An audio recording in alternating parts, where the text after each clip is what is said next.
It was a quiet night in the small town of Pine Hill. The sky was dark, filled with stars, and the air was calm. Most people were inside their homes, ready to sleep. But one boy named Leo was still wide awake. Leo was 8 years old. He had short brown hair, big curious eyes, and a heart full of adventure. He lived with his mom and dad near the edge of the town, close to the deep forest. Leo loved the forest. He often played there during the day, climbing trees, chasing squirrels, and pretending to be an explorer. But that night something strange happened. A bright light suddenly appeared in the sky. It was fast like a shooting star, but bigger and brighter. The light made a loud sound like thunder, and it moved toward the forest. Then came a boom. The ground shook a little, and birds flew out of the trees. Scared, Leo ran to the window. He saw smoke rising from the forest. "That wasn't a normal star," he whispered. His parents were already asleep, so Leo grabbed his flashlight, put on his jacket, and quietly opened the back door. He knew it was not safe to go out alone at night. But Leo's curiosity was stronger than his fear. He moved quickly through the trees. The wind blew through the leaves and the night air felt cold. After walking for a few minutes, he saw a strange glow ahead. It was coming from a small clearing. In the woods, Leo slowly stepped closer. His eyes widened when he saw what had crashed. It wasn't a plane. It wasn't a satellite. It was something completely different, something not from Earth. In the middle of the clearing was a small spaceship. It was silver, round, and looked damaged. Parts of it were broken, and small fires burned around the edges. Strange symbols were marked on its side. Smoke rose into the sky, and a soft blue light blinked from under the wreckage. Then Leo heard a sound. A soft, painful moan. He turned his flashlight toward the noise. There, lying on the grass next to the ship, was a girl. She didn't look like any girl Leo had ever seen. Her skin was pale blue, almost glowing. Her hair was white like snow, and her ears were small and shaped like little points. Her eyes were big, shiny, and purple. She looked young, about Leo's age, but she was clearly not human. She was hurt. A small cut on her forehead bled softly, and her left arm looked bruised. She tried to sit up but fell back, weak. Leo didn't run. He knew he should be scared. But he wasn't. He felt something else, something strong. It was like she needed help, and he was the only one there to give it. He stepped closer and knelt beside her. "Are you okay?" he asked softly. The girl blinked, confused. She didn't seem to understand his words, but she looked into his eyes. Leo pulled off his jacket and gently placed it under her head. "I'm not going to hurt you," he said. She watched him carefully, still breathing hard. Leo looked around.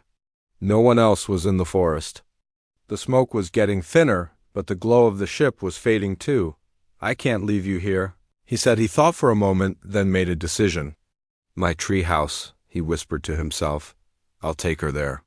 It was a small place Leo had built with his dad last summer, hidden not far from the clearing. It had blankets, a flashlight, and even some snacks. It was safe. Leo gently helped the girl to her feet. She was weak and leaned against him. He was small, but he was strong enough to help her walk. Step by step they moved through the trees. The girl made a soft noise like a whisper, but not in English.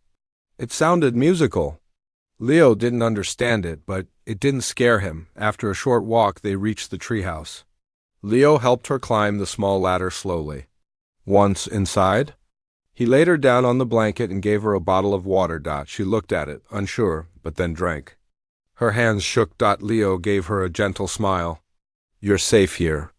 The girl reached into her pocket and pulled out a small silver object. It looked like a round crystal with light inside. She pressed it, and a soft light blinked. But then it stopped and went dark. Her face looked sad. "Is that how you call your people?" Leo asked. Though he knew she couldn't understand, she placed the device beside her and looked out the window of the treehouse. Her purple eyes were full of emotion. Leo sat beside her. "I don't know who you are or where you came from," he said, "but I'm going to help you." The girl looked at him. Slowly, she raised her hand and touched his. Her fingers were cold, but her touch was gentle. In that moment, something passed between them like a quiet understanding. They were different from, but both were alone and both had found someone who cared. The forest outside was quiet again. The stars above sparkled and the soft breeze moved the trees. Leo and the alien girl sat in silence, side by side. It was the beginning of a friendship no one could have imagined. The sun rose slowly over the quiet town of Pine Hill. Birds chirped in the trees and golden light touched the forest leaves. But deep inside the woods, something very unusual was happening, something no one knew about. In a small treehouse hidden among tall trees, Leo watched over his strange new friend. She was still resting, her body weak and tired. Her eyes were closed and her breathing was soft. Her skin was pale blue and her white hair shone in the morning light. Leo had barely slept. He sat on the wooden floor, holding his knees, thinking, who is she? Where did she come from? What if someone else finds her? Leo felt a mix of fear and excitement. But more than anything, he wanted to help her. He heard a soft noise behind him. The girl was awake. She sat up slowly, blinking her purple eyes. Her face showed pain but also peace. Leo gave her a kind smile. Good morning, he said quietly. You're safe. She didn't reply, but looked around the treehouse. Her eyes stopped at the small crystal device lying beside her. She picked it up and pressed a button. Nothing happened. The light didn't return. Her face turned sad. Is it broken? Leo asked. Is that how you talk to your people? The girl looked at him. She didn't speak, but after a moment she pointed to the crystal and then to the sky. Leo understood. You were trying to send a signal, he said, a message. But now it's not working. The girl nodded slowly. Leo thought hard. Maybe I can help you fix it. He didn't know much about alien technology, but he was good with small tools. His dad had taught him how to repair radios and flashlights. Maybe the crystal had something similar inside, but first, he had to make sure no one found her. I have to go home, he said. I'll bring food, water, and tools. You stay here, don't move. The girl tilted her head but didn't stop. She seemed to trust him now. Leo climbed down the treehouse and ran through the forest. The morning sun warmed his face and birds flew above his head. His heart was racing. He had never felt so alive. When he reached home, his mom was making breakfast. There you are, she said. I thought you were still sleeping. Leo smiled nervously. I went out early to look for mushrooms. Sorry. His mom didn't suspect anything. She handed him a sandwich and a bottle of juice. Leo quickly packed his backpack with food, a small first aid kit, a flashlight, a screwdriver, and a tiny toolbox his dad kept in the garage. Then he hurried back into the forest. When he returned to the treehouse, the girl was sitting up, looking out the window. She turned when she heard him and smiled softly. Leo sat down beside her and handed her the sandwich. She looked at it with confusion, then slowly took a bite. Her eyes lit up. She liked it. Leo laughed. It's called a peanut butter sandwich. Welcome to Earth. After she finished eating, Leo pulled the silver device toward him. Let's see if we can fix this. He gently opened the side panel with the screwdriver. Inside were small lights, wires, and tiny shapes that looked like crystals. The girl watched closely, her eyes full of hope. Leo didn't understand everything, but he noticed one wire was loose.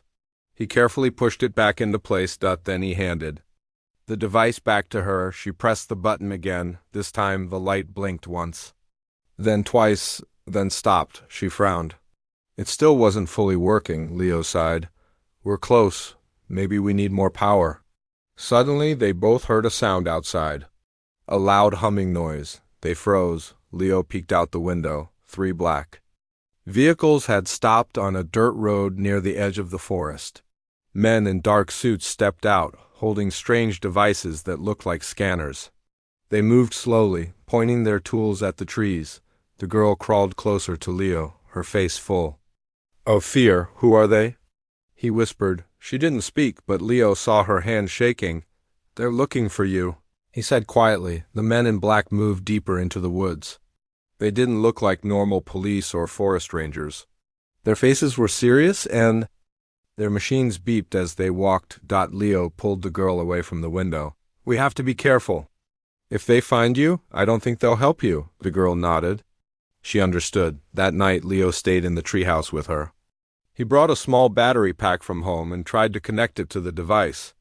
It didn't work, but the girl gave him a soft smile for trying. They didn't speak much. But slowly they began to share things. Leo showed her his books, especially his space stories.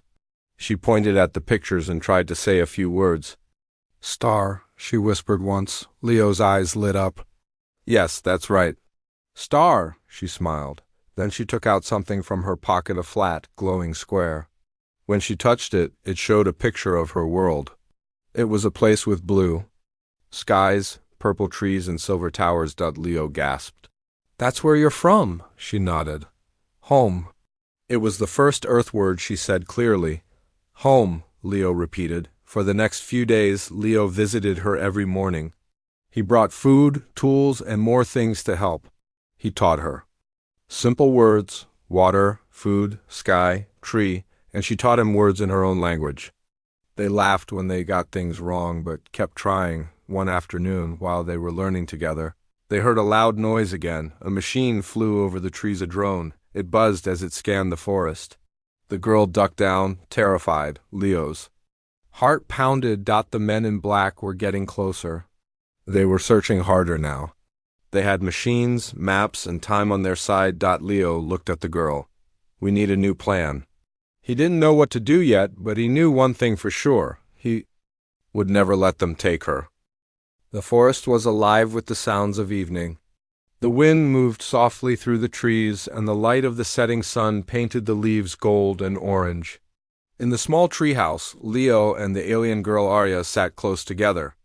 They were no longer strangers. Since the crash, they had shared many quiet moments. Leo brought her food every day and helped her heal. Arya showed him pieces of her world, and in return, Leo shared parts of Earth he loved most. Today, Arya looked stronger. The bruises on her arm were fading, and her eyes sparkled with something new, a feeling Leo could not yet name. Maybe it was hope. Leo smiled and held out a book. It was his favorite storybook about the stars and planets. Arya's eyes widened as she touched the pages. She didn't speak English well yet, but her face showed wonder. Stars, Leo said softly. Planets, this is Earth. He pointed to the blue planet in the pictures. Arya nodded slowly. She reached into her small bag and pulled out a thin, glowing sheet. When she pressed it, images floated up, a strange, beautiful world filled with tall trees that glowed faintly purple and rivers that sparkled silver. Home, she whispered. Leo looked at her. Your home is beautiful. Arya smiled, but sadness touched her eyes. Danger, she said simply. Leo knew the men in black were still searching for her. They were not friends. He could see it in their cold faces and in the strange machines that beeped and scanned the forest. We have to be careful, Leo said. They want to find you. Arya looked worried. She reached for the small crystal device again. Call home, she said, pressing the button. The device flickered weakly. Leo took it and studied it closely. Maybe it needs power, he said. I can help. Together they tried to fix it. Leo used his small tools to open the back. Inside, tiny wires and glowing crystals hummed softly. He found a loose connection and carefully pressed it in place. Arya watched him with hope. The device blinked once, twice, and a soft sound came from it, a signal. Leo's face lit up. It works. Maybe your people will come. Arya's lips curled into a small smile. Suddenly, a sound came from outside, the hum of the drone flying low over the trees. Leo's heart beat fast. They're close, he said. Arya's face turned pale. She took Leo's hand. Run, she whispered. They quickly packed the few things they had: food, water, and the device. Leo helped Arya down the ladder of the treehouse. Together they moved quietly through the forest. The drone buzzed. Overhead, its lights scanned the trees, searching. Leo led Arya toward a hidden cave he had found months ago. It was a small space behind a waterfall, filled with cool air and shadow. Inside the cave, they were safe from the drone's sensors. Arya looked around, breathing deeply. Thank you, she said softly. Leo smiled. You're my friend. For the first time, Arya spoke a full sentence in English. Her voice was soft but clear. Leo felt happy. Over the next days, the two friends learned from each other. Leo taught Arya how to play simple games from Earth-like hide and seek and tag. She laughed for the first time. Her blue skin glowing softly under the sun, Arya showed Leo how to listen in new ways, not just with his ears but with his heart. She taught him to feel the energy of the forest, the small movements of animals, and the quiet language of the wind. One evening, while they sat by a small fire, Arya told Leo about her homeworld. "It is far," she said. "Many stars away, peaceful once, now in danger." Leo listened carefully. "Your world? Earth? It is safe?" she asked. Leo said, "For now."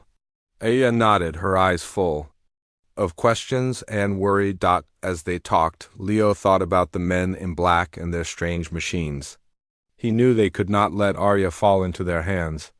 "I will protect you," Leo promised. Arya smiled, touched his hand again, but the danger was growing. One night, while Leo slept in the cave, he was woken by a noise outside. The sound of footsteps, many footsteps. He quickly woke Arya. "They found us," he whispered. Arya stood, fear clear on her face. Suddenly, bright lights flashed around the cave's entrance. The men in black had arrived. Leo grabbed Arya's hand. "We have to run." They slipped through a narrow opening in the cave wall and into the dark forest. Branches scratched their faces and clothes. Their hearts pounded as they ran through the night. The men shouted, but Leo and Arya were faster. They knew the forest better. After what felt like hours, they reached a small river. The water was cold, but it hid their scent from the hunters. They rested on the riverbank, catching their breath. Arya looked at Leo with gratitude. "You saved me again." Leo smiled tiredly. "We save each other." That night, under the stars, they made a silent promise to stay together no matter what. Leo knew that their bond was something special, something no one could break. He did not know what the future held, but one thing was clear. In this vast universe, an alien girl and a human child had found friendship that crossed worlds and species. And that friendship was the strongest thing of all. The forest was quiet in the early morning. Mist rose slowly from the trees, and the soft sound of a river flowed nearby. Leo and Arya were hiding in a small clearing, far from the cave where the men in black had almost caught them. They were tired, but safe for now. Leo looked at Arya. She seemed lost in thought, her purple eyes staring at the soft sunlight filtering through the leaves.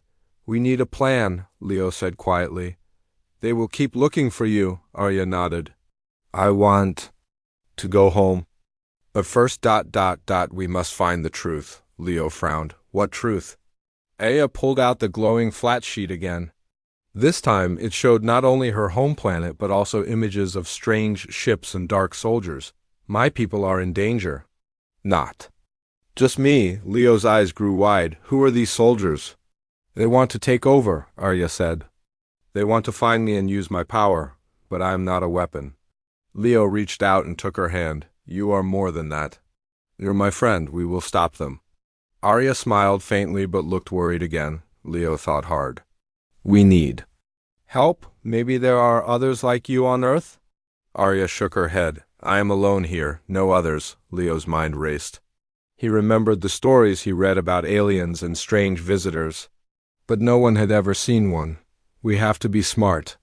Leo said, "We can't fight the men in black alone."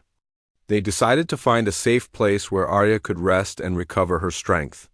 Leo thought of his grandmother's old cabin at the edge of town. It was small and hidden by thick trees. "No one went there often. We'll go there," Leo said. "It's safe." "I'll bring food and water." Arya nodded, her eyes shining with hope. They moved carefully through the forest, avoiding roads and paths. Leo carried Arya on his back when she grew too weak to walk. The forest seemed alive around them, watching and protecting. When they reached the cabin, Leo pushed open the creaky wooden door. Inside was quiet and cool. Arya looked around and smiled. Safe. Leo found old blankets and a small lantern. They settled in for the day while Arya rested.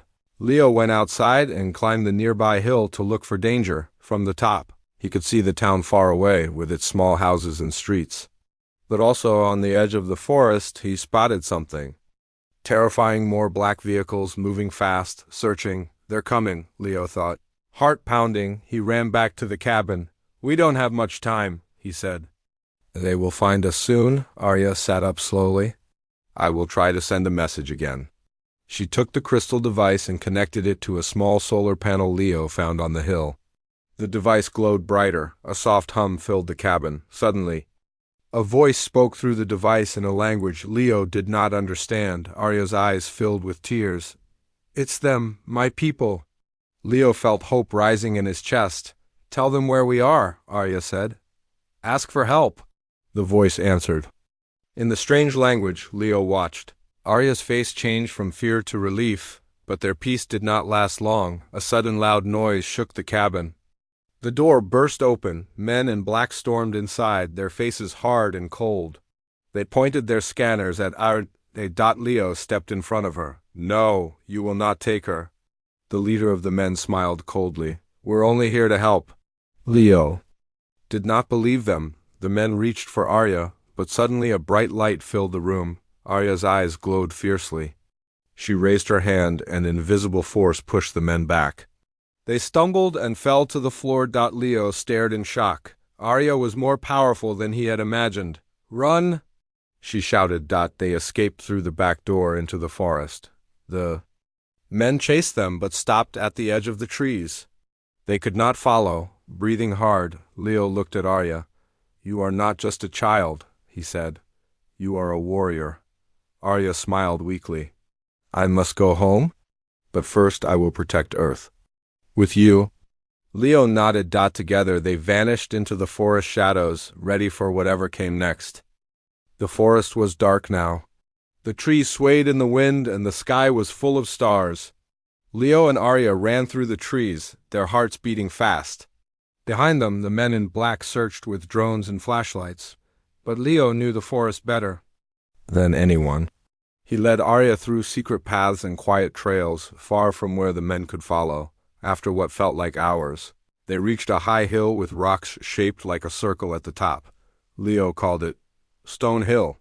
His grandfather once said it was a special place, old and powerful. We'll stay here tonight, Leo said, breathing heavily. They won't find us here. Arya looked up at the stars. Her face was calm, but her eyes were full of emotion. She sat on one of the stones and took out the crystal device. It was glowing brighter than ever. Leo sat next to her. Are they coming? Arya nodded slowly. The signal worked?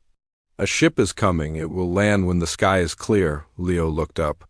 The sky was filled with stars and a full moon. It was quiet and beautiful, but then he heard a sharp sound. A drone. It hovered above the trees, scanning. Arya held the device tightly. Leo jumped up. We have to hide again. Arya looked at him. No, it's time to finish this. She stood tall, her pale blue skin glowing softly in the moonlight.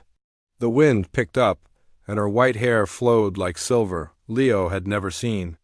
Her look so strong, the drones spotted them. A red light blinked rapidly. More drones appeared, flying above the trees like angry insects.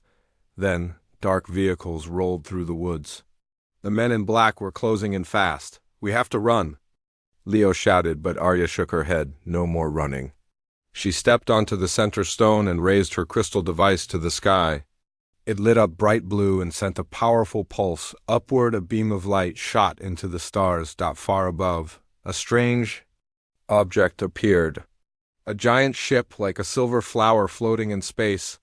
It shimmered and slowly began to descend toward Earth. Leo stared in amazement. That's your ship? Arya nodded. My people are coming.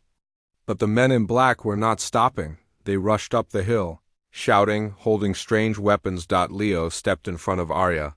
Stay back, he shouted. She's not your enemy. The leader of the group walked forward. You don't understand. Boy, she's dangerous. No, Leo said firmly. You are. Just then, the sky opened with a loud hum. The alien ship hovered above them.